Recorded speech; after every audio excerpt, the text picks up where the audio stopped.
दोस्तों हम लोग यहाँ पे ये समझने की कोशिश करते हैं कि इपुरिस बैकअप सॉफ्टवेयर कैसे काम करता है। सबसे पहले हम लोग क्रिएट जॉब पे क्लिक करेंगे। तो यहाँ पे हमारे सामने ये विंडो आ जाता है जहाँ पे उसके सारे टैब्स अवेलेबल हैं। सबसे पहले यहाँ पे हमको ऐड फोल्डर करना हो तो यहाँ से हमको ऐड फोल्डर पे क्लिक करना है। हमको फाइल बैकअप करना हो तो फाइल ऐड करनी है। हमको इमेज बैकअप करना हो तो इमेज बैकअप कर सकते हैं। हम लोगों के एफटीपी से डेटा डाउनलोड करके बैकअप करना है वो कर सकते हैं। हम लोग EXXI बैकअप कर सकते हैं, हाइपर भी बैकअप कर सकते हैं, MS एक्सचेंज या ऑफिस 365 बैकअप कर सकते हैं, SQL का डेटाबेस का बैकअप कर सकते हैं, MySQL कर सकते हैं, पोस्टेज SQL कर सकते हैं और Oracle का डेटाबेस भी बैकअप कर सकते हैं। सबसे पहले हम लोग ऐड फोल्डर पे क्लिक करेंगे और यहाँ पे ऊपर आप जो देख रहे हैं ये आइटम है, ये डेस्टिनेशन है, मतलब कहाँ पे हमको इसको बैकअप करना है। तो ये आपका सोर्स हो गया और ये आपका बैकअप डेस्टिनेशन है। यहाँ पे स्केड्यूलिंग हम लोग सेट कर सकते हैं। यहाँ पे हमारे पास ऑप्शंस दिए गए हैं। ये ईमेल नोटिफिकेशन के लिए है, ये अदर प्रोसेस के लिए, बैकअप होने से पहले और बैकअप होने के बाद अगर कोई एक्शन हमको लेना है तो हम लोग वो सेट कर सकते हैं। और यहाँ हमारा समरी है। सबसे पहले हम लोग बैकअप में आ जाते हैं। यहाँ पे ऐड बैकअप पे क्लिक करेंगे। यहाँ पे हम लोग फोल्डर ऐड कर सकते हैं जिन फोल्डर्स का हमको बैकअप लेना है। सबसे पहले हम लोग किसी भी एक ड्राइव में आ जाएंगे, जैसे कि हम लोगों ने माई कंप्यूटर पे क्लिक किया, डी ड्राइव में क्लिक किया, हमने जैसे कम्युनिकेशन लेटर फोल्डर चूज़ किया, इसको हमने ओके कर दिया। फिर यहाँ से हम लोग अगर कोई पर्टिकुलर फाइल को हमको एक्सक्लूड या इंक्लूड करना है, जिसको हम लोग वाइल्ड कार्ड कहते हैं, मतलब इपुरिस क्या करेगा कि जो फोल्डर हमने चूज़ किया है उनमें से वो वही फाइल्स का बैकअप करेगा। ये फिल्टर्स है उसके, सो वही फाइल का बैकअप करेगा जो हमने बैकअप करनी है या नहीं करनी है। या हम लोग यहाँ से मैन्युअली उसके एक्सटेंशंस भी डिफाइन कर सकते हैं कि कौन से एक्सक्लूजन हमको उसके लिए करने हैं। फिलहाल हम लोग इस सेटिंग को नहीं करते हैं और हम लोग यहाँ से सोर्स से हमने चूज़ कर लिया, हमने ओके कर दिया, तो यहाँ पे एक फ़ोल्डर हमारा ऐड हो गया। उसी तरह से हम यहाँ से एक दूसरा फ़ोल्डर चूज़ करके उस फोल्डर को भी हमारे बैकअप मतलब उसके सोर्स में ऐड कर सकते हैं जिन चीज़ का हमको बैकअप। मान लीजिए हमने कॉन्टैक्ट फोल्डर ऐड किया, सो ये हमारा, अब हम लोग वापस यहाँ पे चूज़ कर लेते हैं। सो ये दो फोल्डर हो गए। तो इपुरिस के अंदर आपको जितने भी फोल्डर्स का बैकअप लेना है आप उतने फोल्डर्स ऐड कर सकते हैं। मान लीजिए अगर मुझे कोई फाइल बैकअप करनी है तो मैं फाइल के पाथ में जाऊंगा, उस पर्टिकुलर फाइल को मान लीजिए मुझे कंप्यूटर में से, डी ड्राइव में से, कस्टमर लिस्ट में से, नोवा बैकअप सॉफ्टवेयर से इस फाइल को मुझे बैकअप करना है, या और हम लोग और कोई फाइल ले सकते हैं जैसे इपुरिस है। तो इपुरिस कस्टमर लिस्ट हमको बैकअप करना है तो इसको हम लोग ओपन करेंगे तो यहाँ पे ये फाइल ऐड हो जाएगी। सो हमको जितनी भी फाइल्स या फोल्डर का बैकअप करना है उसको हम लोग यहाँ पे इस तरह से ऐड कर सकते हैं। उसी तरह से बाकी सारे सोर्स हैं जो हम लोग ऐड करना चाहते हैं तो कर सकते हैं। इसके बाद जब हम लोग नेक्स्ट करेंगे तो यहाँ पे डेस्टिनेशन टैब हो गया। डेस्टिनेशन हमको कहाँ पे चूज़ करना है।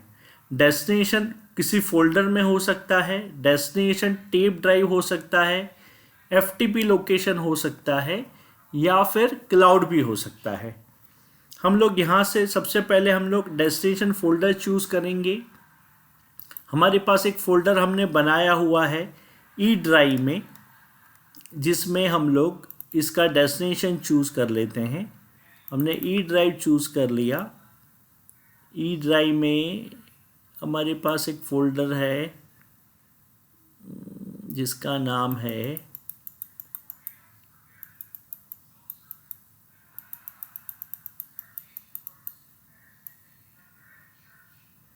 इपुरिस टेस्ट बैकअप।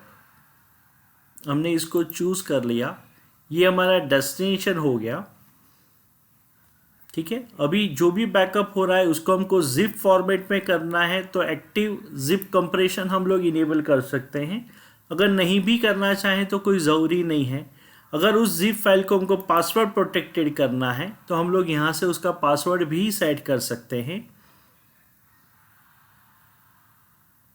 ठीक है। सो इसको भी हम लोग नहीं करते हैं, हम लोग नॉर्मल बैकअप देख लेते हैं। यहाँ पे हमारे पास कुछ ऑप्शंस हैं। इन ऑप्शंस का मतलब ये है, create the full backup each time and copy all the files. First create the full backup, then update it with new और modified file. Keep full backup and number of incremental copies and keep full backup and number of differential backup.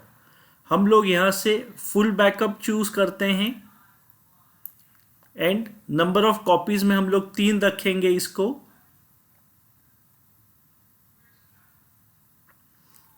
Keep previous incremental copies for में, यहाँ पे हम लोग कुछ भी नहीं करेंगे, हम लोग नेक्स्ट करते हैं। ये हमारा डेस्टिनेशन चूज हो गया, नेक्स्ट करेंगे।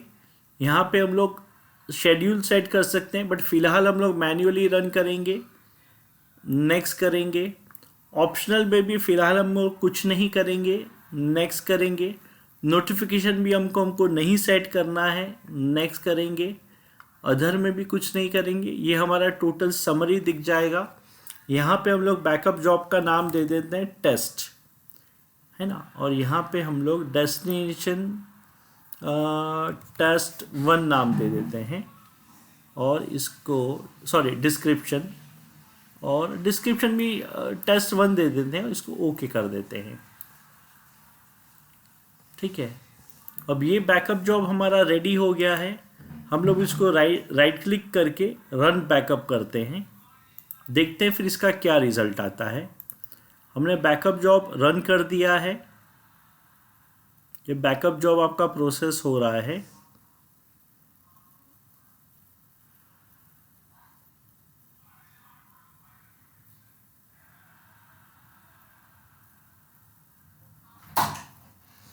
टोटल 2.36 MB का बैकअप है। Backup completed successfully.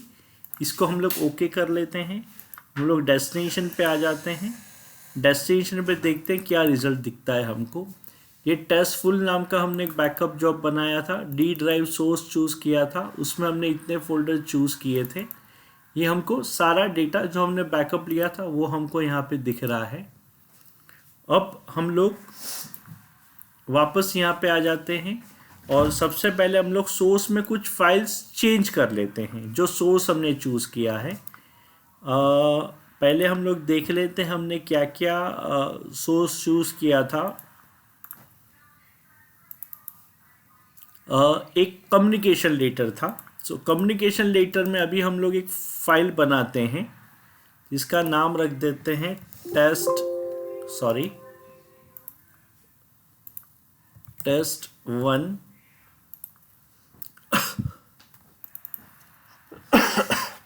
उसके अंदर कुछ हम लोग डमी डेटा ऐड कर देते हैं। इस फाइल को हम लोग सेव कर लेते हैं और एक बार बैकअप जॉब रन कर देते हैं। इसको हमने सिलेक्ट किया, रन बैकअप जॉब किया, ये अपना बैकअप जॉब रन हो रहा है।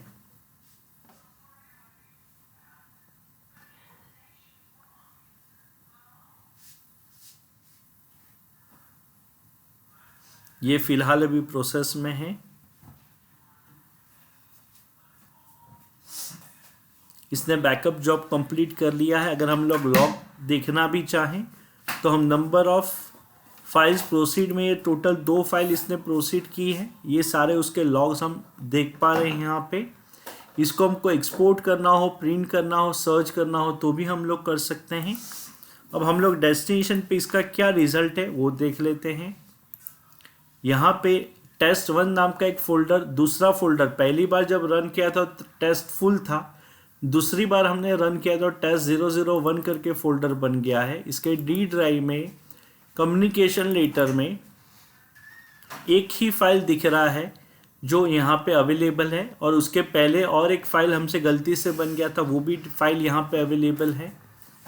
कॉन्टेक्स्ट के अंदर हम लोग देखेंगे तो एक भी फाइल नहीं है, क्योंकि उसमें हमने एक भी फाइल नया नहीं क्रिएट किया था। हम लोग वापस एक डेस्टिनेशन सोर्स में आ जाते हैं। यहाँ पे हम लोग और एक फाइल क्रिएट कर देते हैं जिसका नाम देते हैं test2।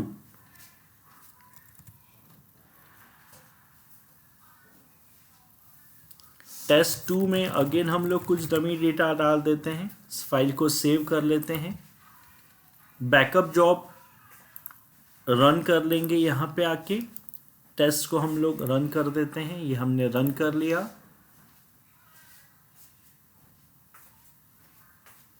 ये आपका बैकअप जॉब प्रोसेस में है।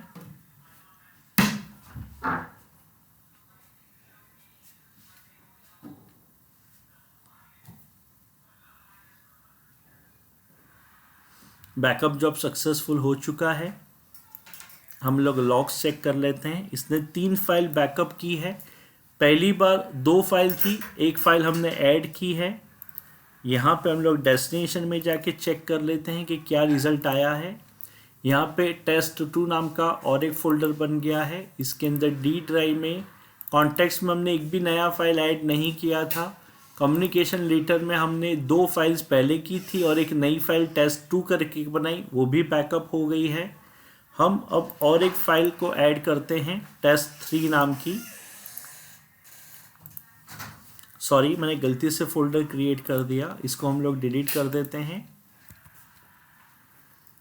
हम लोग यहाँ पे test3 नाम की एक फ़ाइल बना देते हैं।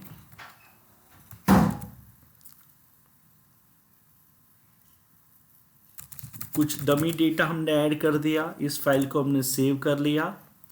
हमने बैकअप जॉब मैन्युअली रन कर देते हैं।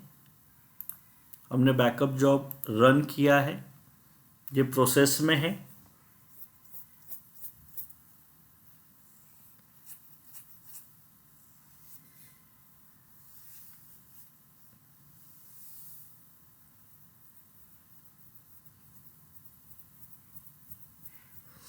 हो गया है। टोटल हमको लॉग में दिखा रहा है इसने 4 फाइल्स बैकअप की हैं। इसको हम लोग क्लोज कर देते हैं। डेस्टिनेशन पे आ जाते हैं। अब इसने और एक फोल्डर बना दिया है test3 करके। इसके अंदर हम लोग यहाँ पे देख पा रहे हैं कि कॉन्टेक्स्ट में एक भी फाइल नहीं है और फोल्डर में 3 फाइल बैकअप हो चुकी हैं। अब हम लोग यहाँ से सीधा और एक फोल्डर बना लेते हैं, सॉरी फाइल बना लेते हैं, जिसका नाम दे देंगे test4। test4 नाम की हम एक एक्सेल फाइल क्रिएट करते हैं। इसमें भी कुछ डमी डेटा हम लोग डाल देते हैं और इस फाइल को भी सेव करके बंद कर देते हैं। हम लोग वापस सॉफ्टवेयर पे आ जाते हैं। हम लोग यहाँ पे इसको रन कर लेते हैं।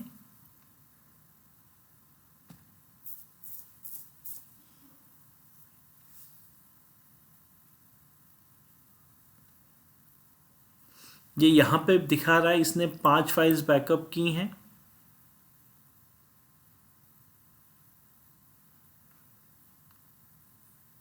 दिखा रहा है, हम लोग देख लेते हैं। टोटल ये दिखा रहा है इसने 6 फाइल्स बैकअप की हुई हैं।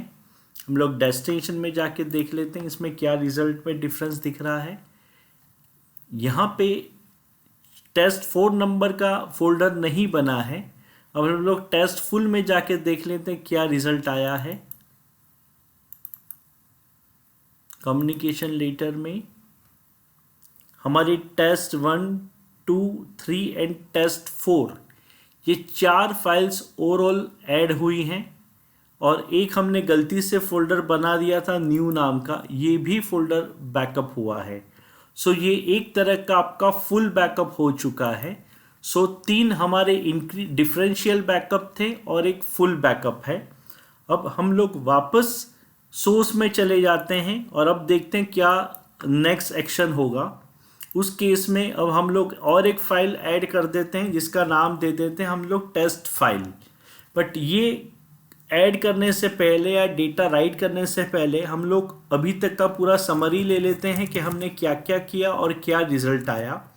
जब हमने पहली बार फुल बैकअप लिया तो उसने सारा डेटा सोर्स में से बैकअप कर लिया। उसके बाद एक नंबर की हमने test1 नाम की फाइल बनाई और मैन्युअली बैकअप किया, तो उसने एक test1 नाम का एक फोल्डर बनाया जिसके अंदर एक ही फाइल उसने बैकअप की। फिर हमने और एक फाइल क्रिएट की, वापस manual backup differential backup job run किया, उसने और एक फोल्डर बनाया test2 नाम का, उसके अंदर उसने बैकअप कर लिया। उसके बाद हमने test3 नाम की एक फाइल बनाई, उसके बाद वापस जॉब रन किया, test3 नाम का उसने फोल्डर बना दिया। ये भी डिफरेंशियल है, बट आप देखेंगे test3 के अंदर पहले जो डिफरेंशियल बैकअप हुए थे उनके भी सारे डेटा अवेलेबल हैं, बिकॉज हमने जो बैकअप जॉब बनाया है वो डिफरेंशियल बैकअप है। उसके बाद हमने क्या किया कि एक test4 करके एक सोर्स test4 करके एक फाइल हमने ऐड की सोर्स में। उसके बाद हमने वापस बैकअप जॉब रन किया और डेस्टिनेशन में उसने एक नया फुल बैकअप जो था उसके अंदर ही पुरानी सारी फाइल्स को, जितने भी डिफरेंशियल मोड में जितनी भी फाइल्स ऐड हुई थी वो सारी फाइल्स को उसने ऐड करके एक नया फोल्डर बनाया। इसका रिजल्ट ये हुआ। अब हम लोग क्या करते हैं कि यहाँ पे हम लोग सबसे पहले, जैसे हमने आपको कहा कि हमने एक फ़ाइल ऐड कर दी है सोर्स में जिसका नाम हमने test5 दे दिया है। इसमें कुछ डमी डेटा भी हम लोग ऐड कर देते हैं, उसको भी सेव कर लेते हैं। अब हम लोग वापस एक बार मैन्युअली इसको रन कर देते हैं। रन नाउ कर लिया।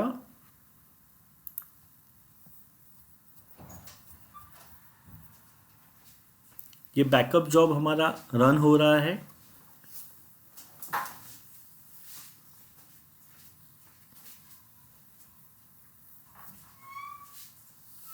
अब आप यहां पे देख पा रहे होंगे इसने सिर्फ एक ही फाइल बैकअप की है। ठीक है, इसका मतलब ये होता है कि लास्ट जो हमने फुल बैकअप रन हुआ था उसके बाद सिर्फ एक ही हमने test5 नाम की फाइल ऐड की है, इसलिए सिर्फ उसने एक ही फाइल यहाँ पे ऐड की है। अब हम लोग वापस जाते हैं, एक नई फाइल बना देते हैं जिसका नाम हम लोग दे देते हैं test6।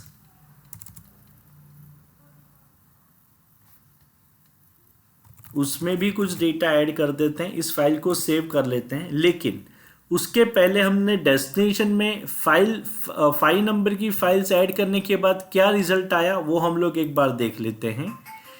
यहाँ पे last full backup test full था, उसके बाद हम लोग test1 को वापस में जाते हैं और यहाँ पे आप देखेंगे कि उसने फाइल नंबर की फाइल test1 में बैकअप की है। मतलब कि टोटल हमने 3 डिफरेंशियल रखा था और एक फुल बैकअप का चेन बनाया था। तो एक बार फुल बैकअप लेता है और पहली बार उसने डिफरेंशियल जब लिया था और उसके अंदर जितनी भी फाइल्स थी उन सबको ब्लैंक कर दिया और लास्ट फुल के बाद के जितने फाइल्स थे वो फाइल्स उसने ऐड कर दिए। अभी हम लोग यहाँ पे मान लीजिए कि test2 नाम का जो फोल्डर है इसके अंदर फिलहाल हम लोग अगर देखेंगे तो हमको 1, 2 एंड न्यू डॉक्यूमेंट दिखा रहा है।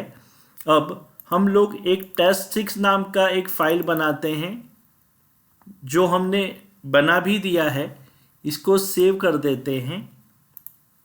इस बैकअप जॉब को हम लोग वापस एक बार रन कर देते हैं।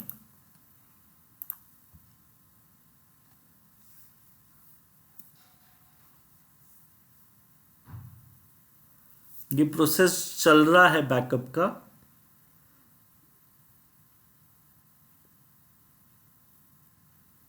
बैकअप जॉब कंप्लीट हो गया, उसने 2 फाइल ले ली। यहां पे अगर हम लोग देखेंगे